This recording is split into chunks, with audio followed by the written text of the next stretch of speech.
and the Secretary of Transportation for the United States of America, the Honorable Ray LaHood. So welcome to Washington. We're meeting this almost noontime, just a few miles from the Roosevelt Memorial, which celebrates the legacy of our 32nd president through a series of pools and waterfalls. One represents President Roosevelt's response to the Great Depression, another to the Second World War, and I encourage you to take a look at that. I think the most beautiful of the memorial waterfalls symbolizes the Tennessee Valley, which literally brought light to one of the poorest regions of the country and powered a half a century of progress and prosperity, and you're all continuing that. When FDR asked Congress to establish the Tennessee Valley in 1933, he said, "Your corridor," and I quote, "touches and gives life to all forms of human concerns." It did almost 8 decades ago, and thanks to all of you, it does it today. That's why I'm delighted to be a part of this exciting conversation about your challenges and opportunities and how transportation policy is connected to many of them. President Obama's administration, we see infrastructure, whether it's surface, air, maritime, as more than a way to get from one place to another. And nobody's been more of a leader in transportation than Jimmy Duncan. He really has. And Zach also on the Appropriations Committee. We see it as a way to create jobs and build stronger communities. We see it as a way to help regions like the Tennessee Valley and businesses like each of you represents to become more economically competitive. And we see the transportation industry as a partner with whom we can increase America's energy efficiency and reduce our greenhouse gases. So with that as framing, I thought maybe the best way to share our vision would be to talk about what we're doing at DOT and what's happening at DOT. And as you know, when we took office 16 months ago, our economy was contracting. Businesses were shuttering jobs, and too many families still suffer amidst the worst financial crisis since President Roosevelt was in office. Slowly but surely, we're seeing things getting back on track. Last month, we gained 290,000 jobs, the largest increase in 4 years. Last month, we saw the largest increase in manufacturing employment since 1998, and that's a good sign for your companies. One major reason is the Recovery Act, which protected or produced 2.2 million of these jobs. And one component of the Recovery Act is a down payment on high-speed rail, which we expect will create even more jobs very soon. A half a century ago, President Eisenhower signed legislation establishing the interstate system. And it's a roadmap towards our state-of-the-art highway network.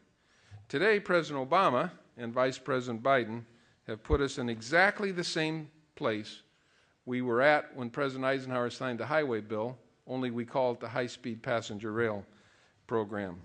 We don't know where all the lines will be, just like they didn't know where all the lines were going to be when President Eisenhower signed the bill, and we don't know where all the money's coming from. But 5 decades later, we have a state-of-the-art interstate highway system, and I predict a few decades from now, we will have a high-speed intercity rail system, second to none, and I've traveled all over the world and I've seen what other countries are doing. We're going to be in that same position because it's the President's vision, it's the Vice President's vision, but it's also what people want. It's what the people want. People that go to Europe or Asia and ride the high-speed rail come back and say, why don't we have it in America? The answer is we've never made the investment. And now we have the vision to make the investment, and we have some money to make the investment, and America's going to get in the high-speed intercity rail business. And I hope that includes a line running from Atlanta Hartsfield to Chicago, through Chattanooga, Nashville, and beyond.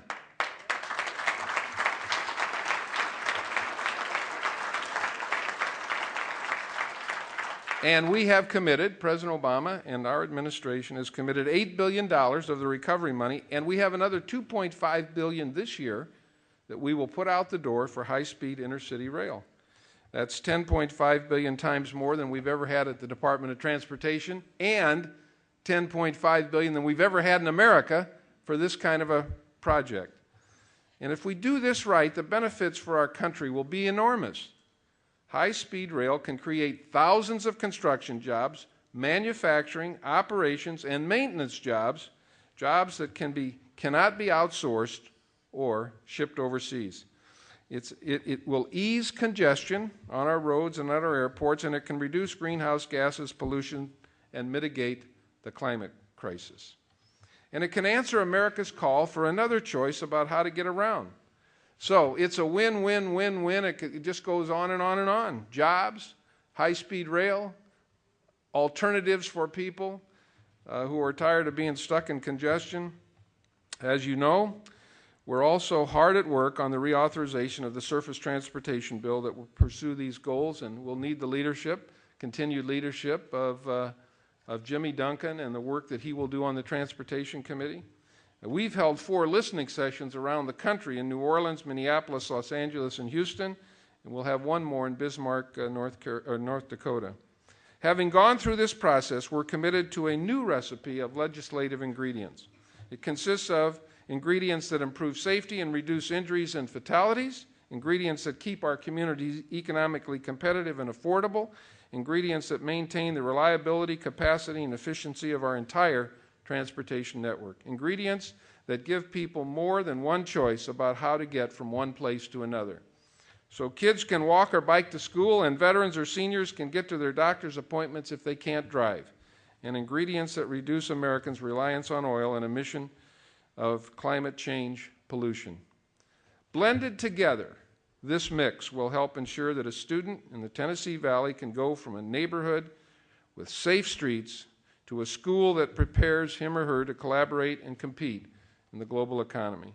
It will help ensure that that student's parents go from an affordable home to a job that pays the bills. I know you wanted to hear probably more about economic development, but you know what? You got good representation from your state, and they both have my phone number, as well as your senators. And when you need help on infrastructure and roads that create jobs, you'll know you'll have a friend in Ray LaHood at DOT, because you have these guys as my friends for many, many years. So thank you for coming to Washington. Thank you for what you're doing to help create jobs and really turn this economy around. You'll have a partner at DOT in Ray LaHood, because you got great partners here representing you in Washington, and they're great friends of mine. So I'm delighted to be here, and I'm delighted for what you're all doing to help us get the economy moving again, get people back to work, and really turn the economy around in the country. So thank you for coming to Washington. Thank you for including me in your program. God bless everybody.